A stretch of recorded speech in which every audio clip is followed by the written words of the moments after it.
Welcome to Talking It Out. I'm Jonathan Geffner, and my very special guest today is Steve Hewlett, a brilliant, wonderful ventriloquist from the UK, who I've gotten to know a bit in the last couple of years. We've chatted a bit and become friends, I'd like to say, and he's not only a wonderful ventriloquist, but a great all-around guy. So welcome, Steve.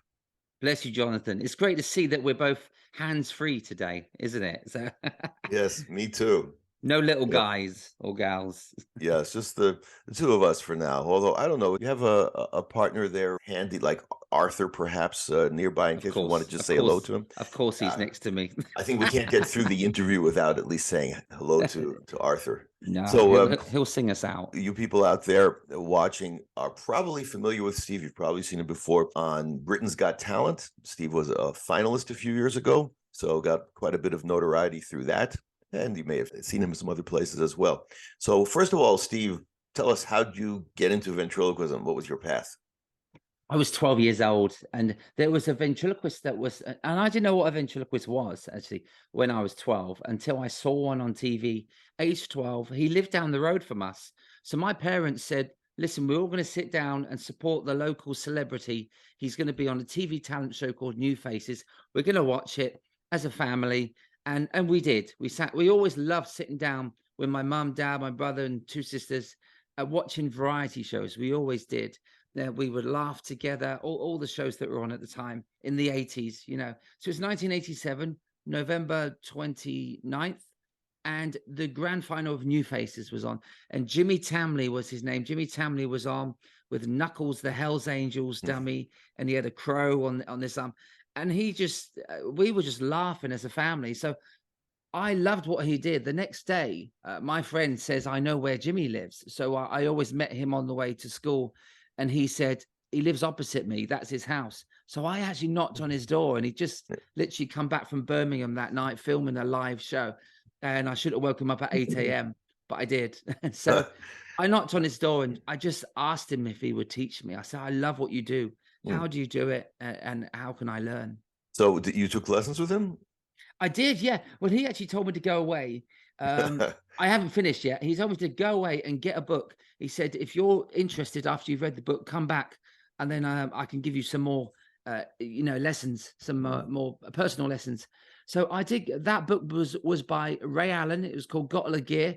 Came out also Yeah. in 1987, and within those 2 weeks, literally, it was the end of November. So he said, get your parents to get the book for Christmas. So 3 weeks later, on the 25th of December, 1987, that I knew there was a book shaped like that. That's all I wanted to open. And I sat down and I read it that all the way through, but Hmm. first cover to the end. And then my sister came home from school like a week after meeting Jimmy. She came home from school with a ventriloquist dummy, a little plastic character with ginger hair. So I had a book to read, I had a dummy to work, and I had a ventriloquist to teach me. And literally within 1 month, all of this happened. And I went back in January, probably Boxing Day, to say, here's the dummy, here's the book. What do I do now? And he taught me everything I know. I ended up we're best mates today, Jonathan. Uh, He's such a great guy. We're godfather to each other's kids. We're hmm, that close. We talk ventriloquism like crazy every time we get hmm, together. But we also talk the writing process. We talk about, hmm. what we wear on stage and where we're working next. I watched him for 10 years as a roadie. I would carry his trunks on stage and Ah, like an pack the apprentice. car with him. I was an apprentice, yeah. And I would do his music tracks. So I used to press play and play all his music. I will watch him go down, mostly fantastic. But if he had a struggle or a really bad audience, he'd tell me the science behind why that happened. The lighting was Hmm, bad. The stage was in the wrong area. So for those 10 years of apprenticeship, I made a best friend for life. But hmm. I learned everything by watching a professional ventriloquist, and he gave me his time. He was 32 when I met him. He's 20 years older than me. I'm 48 now, so he's still 20 years older than me, and we're still best Hmm. mates. It's like if Oh, we go out together, it's like going back then, just laughing and listening to the Beach Boys on the how way to a nice. gig. It's Do you still brilliant. live Yeah. near each other? No, we don't actually. We lived literally 5 minutes from each other. He moved down to Devon in the UK, which is like 3 hours that way, and I moved 2 hours that way. So we're now Oh, 5 or 6 hours apart. But I've just signed up for a brand new show this Christmas It's called Goldilocks and the Three Bears, and it's a big secret at the moment in the UK, but I don't know We what won't this tell goes out. anybody. So this is exclusive. Yeah. But I'm literally 5 miles from his house. So this Christmas, we're going to be meeting up for coffees and chats and props. He's built a workshop for all of his ventriloquist dummies. He's going to do something brand new on YouTube soon. So, even at 68, he's still creating and coming up with the next big ventriloquist idea. And I'll be there this Christmas helping him out when I'm not doing the pantomime, which is what we call it. Yeah. Yeah, I've heard of that. I was just talking with Max Fulham recently. He was my Yes. guest, wonderful young up and coming ventriloquist there in the UK. And told me about pantomime. I wasn't aware of it before. That's a British tradition, right? That's Yeah, it's brilliant. And Max is brilliant at it. He's a natural. mm. I think I saw his first pantomime that he did a few years ago. And now they keep rebooking him because he fits in so perfectly within that genre of entertainment. They're one of the last variety shows that take a ventriloquist, a juggler, a magician, a singer, dancers, actors, everything in one. Oh, it's And like vaudeville. Sounds like it is yeah. vaudeville basically, and it's in 2023. And you put a Christmas story to it, like Cinderella or Snow White. And this year, last year was Snow White that I did in Wales, which was a wonderful, wonderful show. And they've asked for me back. It's Crossroads, the company, and I'm now in Goldilocks. And yesterday I was in London trying on my new outfit. So you can see on Facebook, I posted a picture of my shoes. So you said that your sister got you your first ventriloquist puppet. Did I hear correctly? Yes, her friend was clearing out their garage and she came home with this little ventriloquist dummy. I said, I want that. She says, no, it's mine. So I said, I had a paper round. So I used to deliver newspapers around my area when I was 11, 12 years old. And I said, well, I'll give you £5 for it, £5, which is about $10 back Yeah. then. And she said, no. So a day later, she was bored with the puppet. So she said, okay, give me £5 for it. But I gave her £1 a week for 5 weeks. I paid her because, the other £4 was mine. That's all I earned. Was she interested in ventriloquism herself? No, she's just really stingy, and she just didn't want. She just didn't want to give it to me, so she sold it to me. But I Very entrepreneurial, huh? yeah, I sell her Christmas presents back every year now. So how did your family react when you became a ventriloquist or in the process of becoming a ventriloquist? Yes, I don't know if this is, well, I do know because I've heard it so many times about actors, puppeteers, impressionists, comedians even. I was the shyest kid in school. They called it teacher's pet. So they didn't keep me in the back of the class in a cage, but I was hiding behind the teachers in the playground. I was so shy. I was really withdrawn, and an introvert, not an extrovert. And hello, Steve. Well, I'm a pervert. All right, he's always doing the jokes. So I was such a shy kid. So when I started to do the ventriloquism in the bedroom, I bring the dummy down and say, Mum, Dad, look what I can do. Hey, how are you? Nice to see you. This is how I work that first character. Right. Nice to see you. What's going on? My name's Jimmy. And I named the first puppet after Jimmy, who taught me. And they were like, we can't believe Steve is doing this. I mean, they didn't think I was going to take it to stage. It was just something I was doing in the bedroom, talking to dolls, But obviously, 2 or 3 months later, I did my first show at school for 150 classmates in assembly. And then when they found out I did that, they were like, wow, this shy kid he's gone the other way, which is amazing. Did So it make you popular? Yeah, I was popular. There was a couple of little bullies, I remember a few bullies about, and that they were kinder to me. There's the puppet boy, we'll leave him alone. He's got enough problems. So I kind of got away with it that way. And because so many people knew about me, that I wouldn't really get picked on as much. But I do remember being slightly bullied in school, but not because of it. I think that actually helped, Yeah. Some comedians that they deflected the bullies by doing jokes, and I guess I Same used thing. ventriloquism. Yeah. So I think a lot of ventriloquists are, but not all of them. I'm not sure percentage wise how many are of the shy type or not, because it seems like some ventriloquists, from what I've encountered, are quite outgoing and extroverted, and this is part of it, that they like to be on the stage and so forth. But quite a few, like yourself and like me, I identify with the same way. We're very shy and withdrawn, and this is a way of helping to draw us out, that kind of thing. So, Yeah, what do you think? How common do psychological. you think it is in your experience? Do you think it's the majority of ventriloquists who are like us in that sense? I think so, but if you do talk about some, I think Jay Johnson, Ron Lucas, I don't think those guys were shy. They, Yeah, they are they some don't seem to really be, right? confident. Jeff Dunham, very confident guys, and I guess that they use stand up and comedy in a confident way, don't they? Whereas I took so many years, Jonathan, to come out of my shell. I was always just doing stuff with the dummies, and then I started to host shows as myself, and now I host and I compare, and I do, before any characters come out, I love planning a show and actually bringing on other acts as myself, and then I stick some jokes in. I work on the audience, and Jimmy taught me this back in the day. He would see someone in the audience, he'd pick on them, in a nice way. You'd have a lot of fun. But I learned the improvisation skills by watching him and other comics over the years. But my confidence has grown as a ventriloquist over the years because I guess that it had to. I Hmm. started to work on cruise ships, and you have to learn to talk to people and do Yeah. game shows and things on there as well as your shows. You do game shows, but they want you with the puppet or without the puppet. And the talent competitions, you end up hosting things and judging things. So I started to do things without the puppet, and as myself, I started to become more comfortable really with that.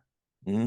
Yeah. Psychologically, I've found it's been really beneficial for me. It's a kind of self-therapy, the different personalities that are latent in myself that help to bring out. So that's good in any case. In addition to the fact that it helped to draw me out to be less shy.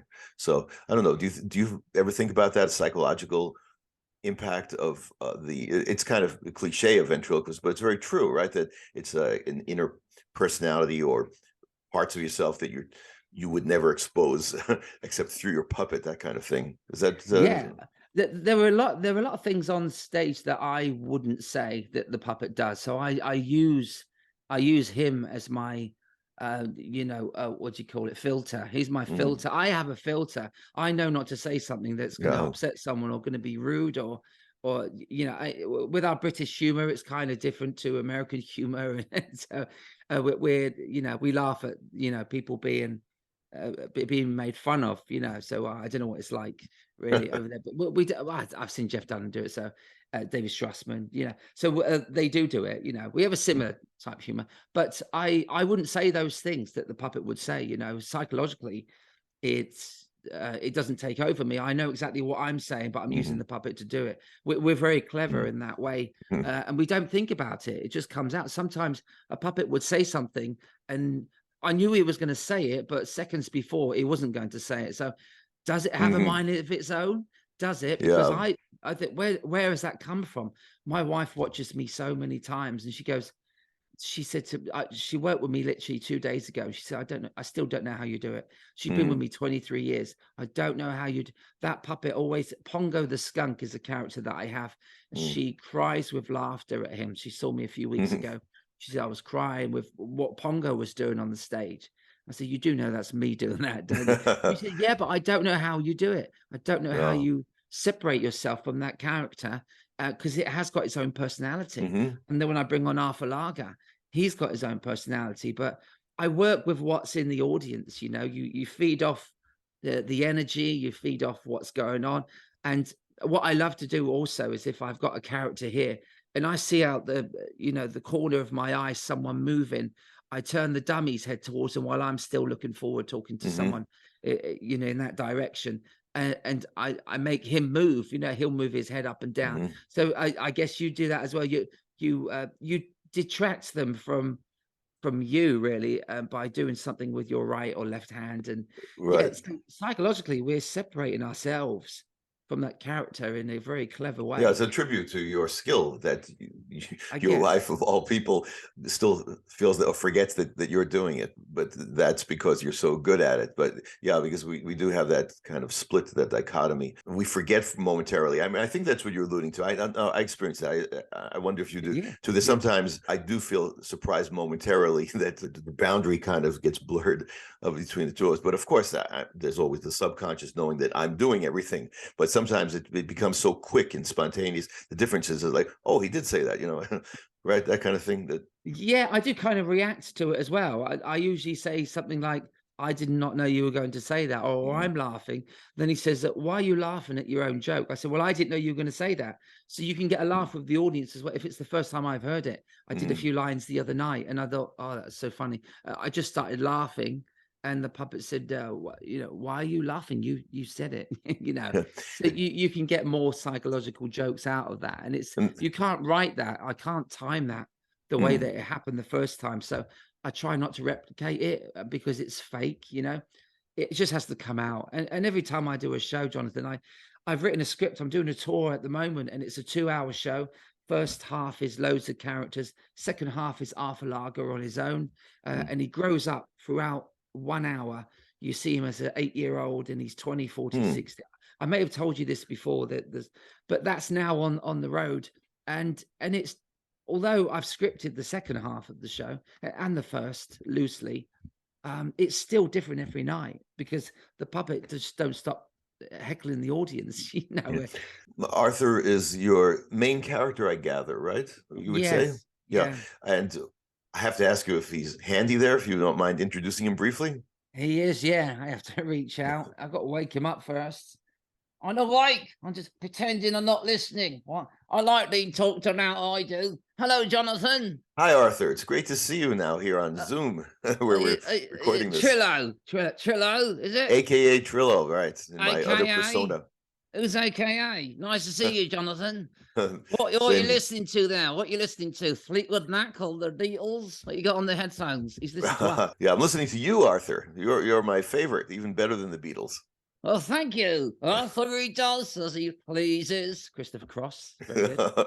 Right. Yes. It's great for, we have an audience watching us out there, who knows, all over the world. And what would you like to say to them about the people who haven't had a chance to see you in person yet? They may very well have seen you on TV, but, what would you like to say to all your fans out there? Yeah, well, we are on YouTube. We are on YouTube. Yeah, yeah. You can kind of see us wherever we are. We've not actually been on the cruise ships for 3 years now, since COVID started. So in January, after the Christmas show, we're going back on the ships. So we're looking forward to coming back to the Caribbean. Yeah. Any ladies out there want to see me on the Caribbean cruise? I'll be there waiting in the shorts. Arthur, what's your There you favorite are. venue to perform? Do you prefer cruises, or do you prefer some other kind of venue? Just one with a live audience. Sometimes you don't get a live audience, Sometimes they're just like this. Especially Yeah. when you're on, when I'm on. Yeah, don't blame me. Yeah, yeah. Are you thinking of Just going solo, Arthur? It ever occurred to you to maybe go solo without Steve? I'd love to go solo. Can you leave? You want me to leave now? Yeah, yeah. Just get out the shot. There you go. Stay there. Here we go. Welcome to the Arthur Lager show. No, because if you weren't here, I'd do this. Yeah, there he goes. I see that. Oh, okay. Well, I have to ask Steve about the Britain's Got Talent experience, and I was going to just get to that now. But first, let me ask, what was it like for you on Britain's Got Talent? Well, I do Was like that? the attention. The attention's nice, isn't it? I like Mm, getting that. You see, no one knew who I was back then, and I had put on a little weight. So you, ain't you? ah, Yeah, it's a I bit see. tight around the back. The time you puts his hand in, it hurts. I Put on the see. weight. Yeah, that's what Well, comes with age, doesn't it? Yeah, he likes his cheese. mm. Yeah, so Arthur's changed over the years. His face has Oh, how changed a little so? bit. Yeah, Oh, the really? Botox. Mm, Is that what it is? It's Botox, huh? mm. Like Hmm. Simon Cowell. Went to go on that show, we all get it. Are you trying to age Arthur or Steve? Are you trying to assist him in his aging process somehow? I age every time he takes me on the stage, Jonathan. Yeah, I got to sit through these jokes every night. It's quite an ordeal you're going through with him, huh, Yes, Arthur? painful. Mm. We mentioned the Britain's Got Talent experience. We have a clip from that, so we're going to show it now to our audience. Here's Steve Hewlett in Britain's Got Talent. It's hilarious. If I can get a bit closer to the raw writing performance, and my dream has come true. Ladies and gentlemen, Steve Hewlett.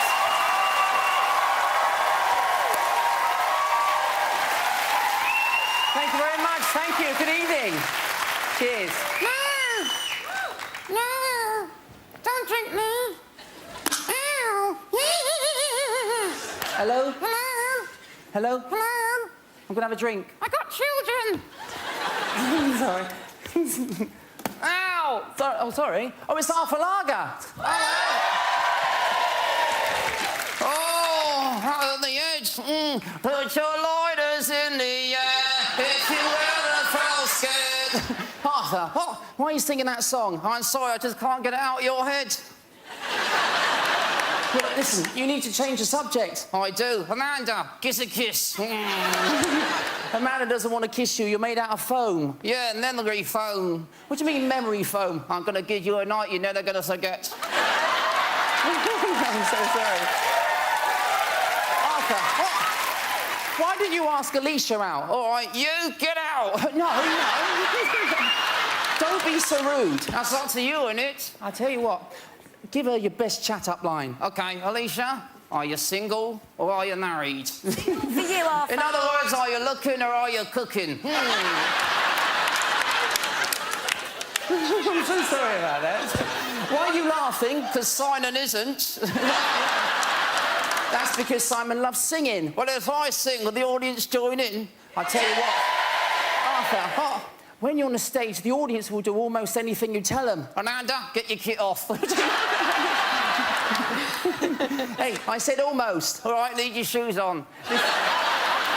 Come on, if J-Lo can do it.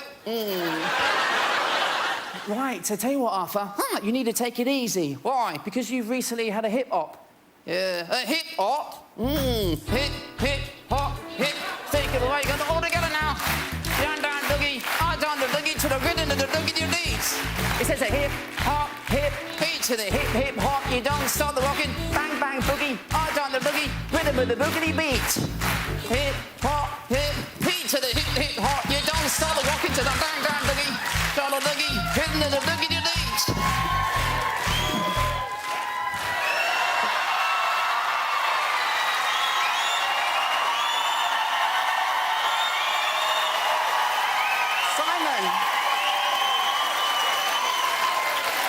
Simon, yes.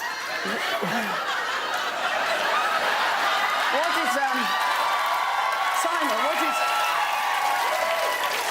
what did you think of my performance? Steve, I did not like it. I absolutely loved it. Thank you very much.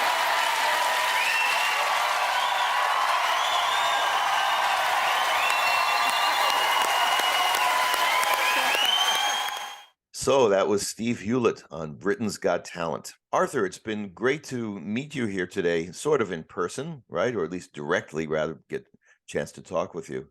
Yeah, directly in the foam, in the sponge. Yeah, in the towel. Right. So before I return to talking directly with Steve, because we want to discuss some things too, what parting words do you have for all your fans out there? Live every day as if it's your last, and one day it will be. Wise words. Yeah, enjoy it. Eat cheese and drink wine. See you later, Jonathan. See you, Arthur. Thanks for joining us today. Oh, yes. Mr. JS. JG. JG. Yeah. Close enough.